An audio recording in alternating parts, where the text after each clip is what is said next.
विक्रम नशे में बड़बड़ाते हुए बेहोश होकर गिर पड़ा। बियर की कई खाली बोतलें इधर उधर फैली पड़ी थीं। बियर की अंतिम सिप पीने के बाद विक्रम का दोस्त आजाद बोतल छत से नीचे फेंक देता है। अमन और अन्य लड़के उसकी तरफ देखते रह जाते हैं। क्या यार, तुमने तो सारी की सारी बोतल खत्म कर दी है। उसी वक्त विक्रम के मोबाइल पर रिंग बजती है। सारे लड़के विक्रम के मोबाइल की तरफ गौर से देखते हैं। यार ये विक्रम के डैड का कॉल है यार, और अपना विक्रम तो फिगर टल्ली बड़ा है यार। अब क्या करें भाई? कॉल में तो डा भाई, फोन अपने आप बंद हो जाएगा। यार रुक जा, मैं उसे जगाने की कोशिश करता हूँ यार। दोबारा मोबाइल पर रिंग बजती है।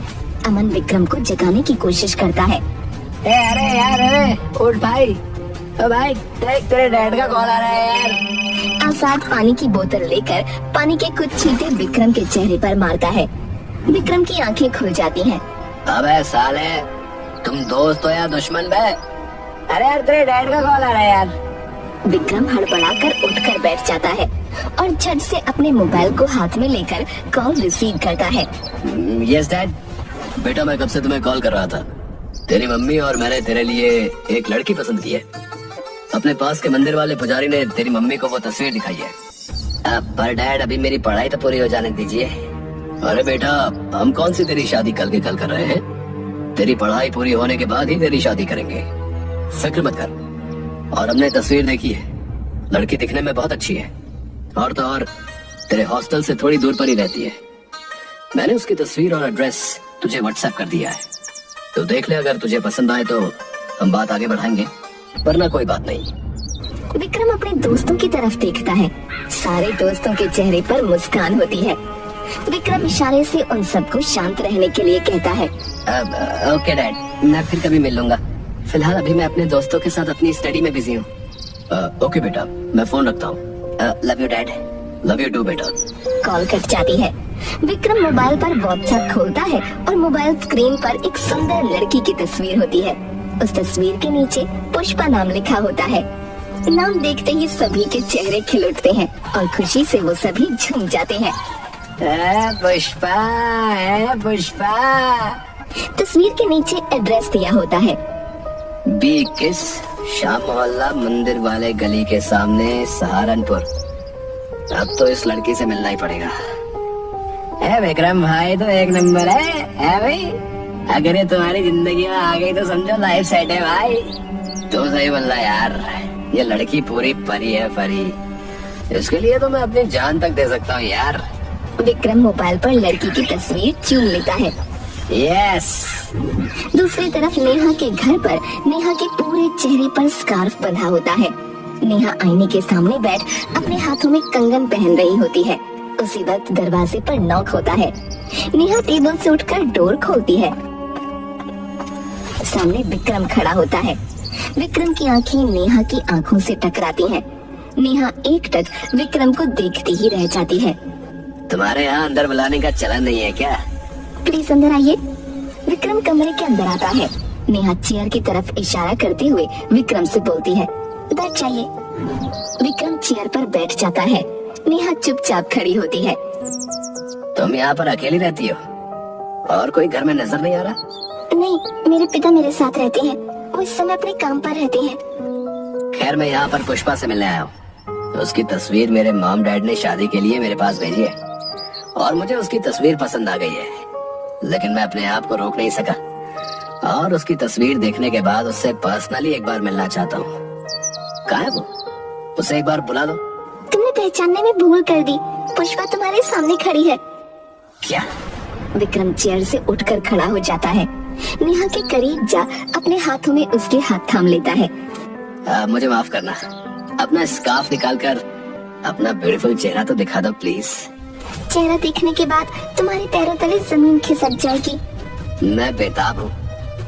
नेहा अपने चेहरे से अपना स्कार्फ हटाते हटाते रुक जाती है। इतनी भी क्या जल्दी है? तस्वीर तो तुमने मेरी पहले ही देख रखी है। मैं देखना चाहता हूँ कि जितना नशा तुम्हारी तस्वीर में है, क्या उतना ही तुम्हारे चेहरे में भी है? नशा करना अच्छी चीज नहीं होती है। तुम्हारा नशा तो मुझे तुम्हारी तस्वीर देखते ही चढ़ गया था। तो क्या तुम्हें अपने माँ बाप पर भरोसा नहीं है जो तुम मेरा चेहरा देखना चाहते हो? भरोसा है, फिर भी मैं तुम्हारी इस कातिल खूबसूरती को देखना चाहता हूँ। क्यों, तुम्हें मरने से डर नहीं लगता? तभी दरवाजे की घंटी बजती है और नेहा की पड़ोसन आ जाती है। ठीक है, मैं चलता हूँ और तुमसे मिलने बाद में आऊंगा। क्या बात है, बैठो। नहीं, मुझे कुछ जरूरी काम याद आ गया है, मैं फिर आऊंगा। इतना कहकर विक्रम चला जाता है। रात भर स्कार्फ के अंदर से दिख रही नेहा की आंखें याद आती रहती हैं और वो पूरी रात जागता रहता है।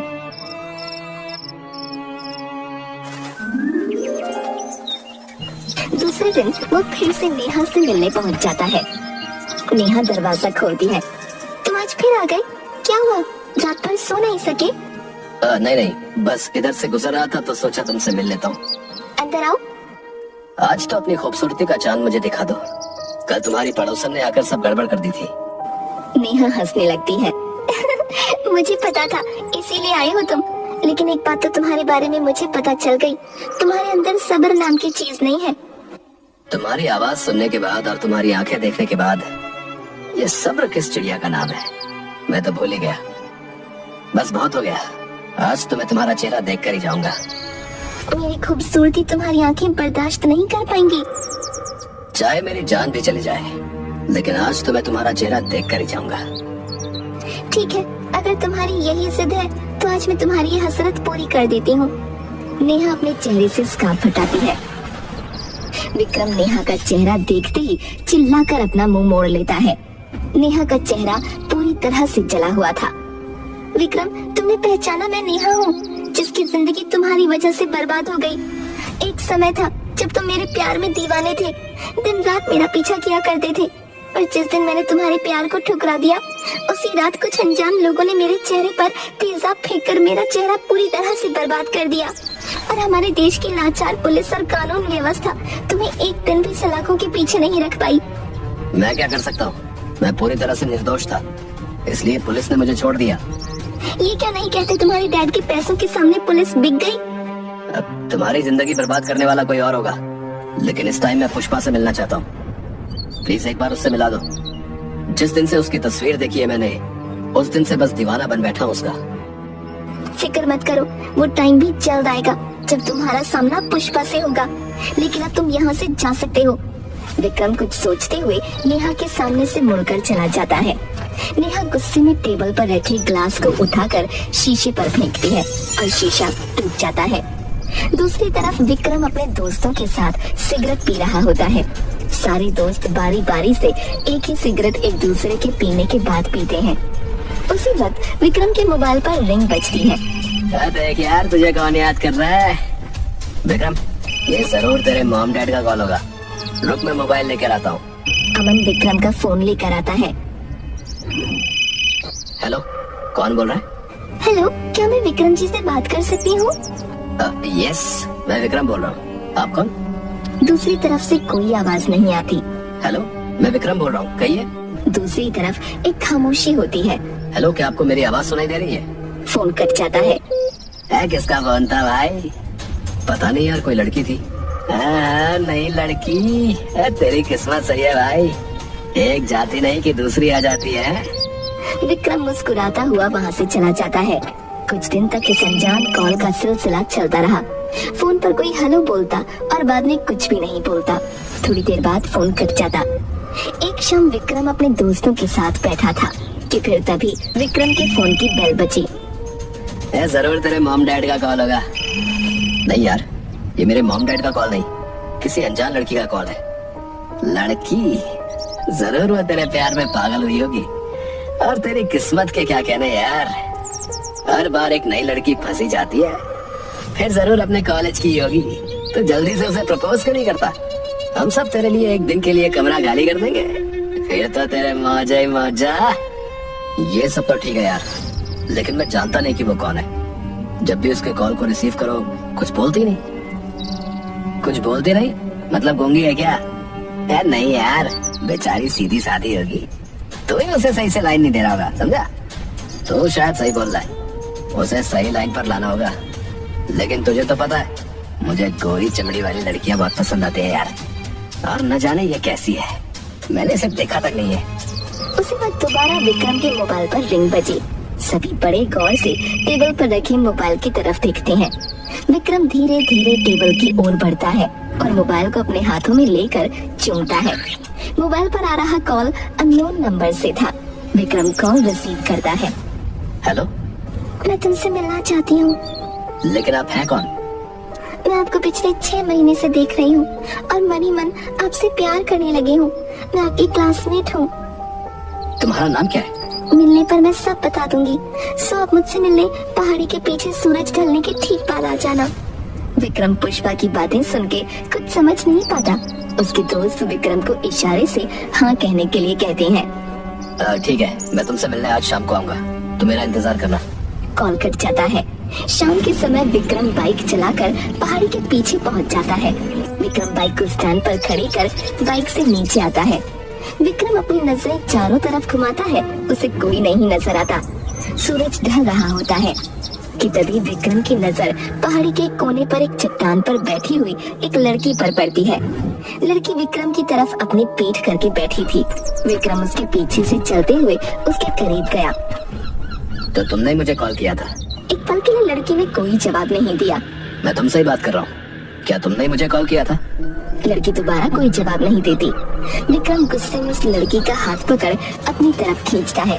विक्रम के सामने नेहा होती है। तुम? हाँ मैं। तुम्हें तो झटका लगा होगा कि एक नई लड़की हाथ लगते लगते बच गई, क्यों है ना? तुझे अपनी हवस बुझाने के लिए हर बार एक नई लड़की का इंतजार रहता है और तू हर बार एक नई लड़की को अपने जाल में फंसा भी लेता है। लेकिन अब तेरा ये खेल ज्यादा दिन नहीं चलने वाला। बकवास बंद कर। पुष्पा कहाँ है? पुष्पा उन लड़कियों में से नहीं जो तेरे जैसे के चंगुल में फंसने वाली है। वो एक ऊंची चीज है, तेजाब है, तेजाब जो तुझे जलाकर भस्म कर देगी। मैं उस तेजाब में जल जाना चाहता हूँ। वो परी है, उसका आज किसी भी लड़की से कोई मेल नहीं है। नेहा अपने सूट से एक चाकू निकालकर विक्रम की गर्दन पर वार करने की कोशिश करती है। विक्रम नेहा को अपने हाथों में दबोच लेता है। नेहा और विक्रम के बीच खूनी जंग होने लगती है। विक्रम से लड़ते लड़ते नेहा थक चुकी थी और विक्रम उसे धक्का मारकर पहाड़ी से नीचे फेंक देता है। चीखते हुए नेहा पहाड़ियों से गिरकर अपनी जान खो देती है। अपनी आंखों के सामने नेहा की मौत देखकर विक्रम बहुत घबरा जाता है और किसी तरह खुद को संभालता हुआ अपने दोस्त अमन के पास पहुंचता है। विक्रम को देखकर अमन, क्या हुआ भाई? विक्रम भाई, तू इतना घबराया हुआ क्यों है? और तेरी ये हालत किसने की? घबराहट के मारे विक्रम के मुंह से कुछ नहीं निकलता। चल तू पहले अंदर चल, ये ले पानी पी। भाई मैंने उसे जानबूझकर नहीं मारा, उसने ही पहले मुझ पर चाकू से वार किया था। मैं तो खुद को बचा रहा था और पता ही नहीं चला कि वो कब पहाड़ियों से नीचे गिर गई। अबे यार तू किसकी बात कर रहा है? अबे यार नेहा की। लेकिन तू तो पुष्पा से मिलने गया था, वहाँ नेहा कहाँ से आ गई? भाई मुझे नहीं पता, बस जो हुआ मैंने अपनी जान बचाने की कोशिश की थी और कुछ भी नहीं। मेरी बात ध्यान से सुन, कुछ नहीं हुआ, ठीक है? तूने कुछ नहीं किया, तो किसी से मिलने नहीं गया था। बस अब इसके बारे में तू किसी और से बात नहीं करेगा। जो हुआ वो सब सपना था, इसमें तेरी कोई गलती नहीं है। तू सही कह रहा है भाई, इसमें मेरी कोई गलती नहीं है। मैंने कुछ भी नहीं किया, मैं निर्दोष हूँ। विक्रम एक आवारा किस्म का लड़का है। नई नई लड़कियों का फंसाना, कुछ समय बाद उन्हें छोड़ देना, उसके लिए ये सब कुछ सामान्य सी बात है। 2 दिनों बाद विक्रम टेलीविजन पर पुष्पा मूवी देखते हुए जोर जोर से हंस रहा था। दीवार पर टंगी घड़ी में रात के 1 बज रहे थे। उसी वक्त टेबल पर रखे विक्रम के मोबाइल पर रिंग बजी। विक्रम अपनी चेयर से उठकर मोबाइल अपने हाथों में लेता है। विक्रम की नजर मोबाइल की स्क्रीन पर पड़ती है और स्क्रीन पर पुष्पा नाम लिखा होता है। पुष्पा? ये पुष्पा कौन है? मैं तो किसी पुष्पा नाम की लड़की को जानता तक नहीं। मोबाइल पर बज रही रिंग बंद हो जाती है। विक्रम की नजर टेलीविजन पर पड़ती है और टेलीविजन पर दिख रही पुष्पा स्क्रीन पर हंसती है। दोबारा विक्रम के मोबाइल पर पुष्पा का कॉल आता है। विक्रम कॉल रिसीव करता है। हेलो हेलो, कौन बोल रहा है? मोबाइल पर आवाज आती है, Vikram I love you. Vikram डर से कांपने लगता है और झट से कॉल को कट कर देता है। ये मुझे क्या हो रहा है? मुझे हर तरफ पुष्पा ही क्यों नजर आ रही है? मैं अमन को कॉल करता हूँ। विक्रम अपने मोबाइल पर अमन का नंबर डायल करता है। कई बार रिंग बजती है। कहाँ हो अमन? प्लीज कॉल रिसीव करो भाई, प्लीज भाई कॉल रिसीव करो जल्दी। अमन साइट पर काम कर रहा था। उसी वक्त अमन का ध्यान अपने मोबाइल पर गया और अमन कॉल रिसीव करने लगा। यस विक्रम, क्या हुआ? तो अभी तक सोया नहीं? अरे यार, मेरे मोबाइल पर किसी पुष्पा नाम की लड़की का कॉल आया था। क्या तो पागल हो गया क्या? देख, ऐसा नहीं हो सकता। मुझे लगता है तू पुष्पा मूवी देख रहा था, उसी का असर है। तुझे फिल्मी फोबिया हो गया है। मेरी बात मान, तू टेलीविजन बंद करके चुपचाप सो जा। सुबह तक सब सही हो जाएगा, समझा? हाँ यार, तू शायद सही बोल रहा है। डर से विक्रम का मोबाइल हाथ से छूटकर जमीन पर गिर गया। कुछ ही समय में चारों ओर शांति छा गई। तभी अचानक दोबारा मोबाइल फोन बजा और विक्रम उस मोबाइल को फर्श पर से दोबारा उठाकर रिसीव करता है। मोबाइल से पुष्पा की आवाज आती है। मैं तुम्हारा पहाड़ी के पीछे वाले जंगल में इंतजार कर रही हूँ। मेरे अंदर एक प्रेम की ज्वाला जल रही है। तुम उस ज्वाला को बुझा सकते हो। प्लीज मुझसे मिलने जल्द से जल्द आ जाओ। कॉल कट जाता है। विक्रम कमरे से बाहर निकलता है। चारों तरफ सन्नाटा था। हल्की सी चांदनी रोशनी फैली थी। सुनसान सड़क पर विक्रम चलने लगा। सड़क पर चलते चलते विक्रम काफी दूर आ गया। उसे नहीं समझ आ रहा था कि किस रास्ते जाना है। उस वक्त एक तेज प्रकाश उस पर पड़ता है। विक्रम पलटकर पीछे देखता है। सामने से एक तेज रफ्तार में मोटर बाइक उसकी तरफ आ रही थी। रफ्तार से बाइक अपनी ओर आते देख विक्रम सड़क पर भागने लगता है। भागते भागते विक्रम थककर सड़क पर गिर जाता है और मोटर बाइक उसके पैरों पर चढ़कर चली जाती है। विक्रम चीखते हुए सड़क पर पड़ा होता है। नहीं। बाइक लौटकर दोबारा विक्रम के करीब आकर रुक जाती है। बाइक को स्टैंड पर लगाकर नेहा नीचे उतरती है और अपने सर पर लगाए हेलमेट को हटाकर विक्रम के सामने खड़ी होती है। दर्द से चिल्लाता हुआ विक्रम नेहा की तरफ देखता है। पुष्पा कोई और नहीं, एक छल था तुम्हें जाल में फंसाने का। उस दिन पुलिस से तुम्हें कोई सजा नहीं दिलवा पाई, लेकिन आज तुम्हें सजा पुष्पा देगी, यानी नेहा। नेहा दोबारा बाइक पर बैठती है और दोबारा सड़क पर पड़े विक्रम के ऊपर से उसे चढ़ाकर चली जाती है। विक्रम वहीं पर पड़ा अपना दम तोड़ देता है।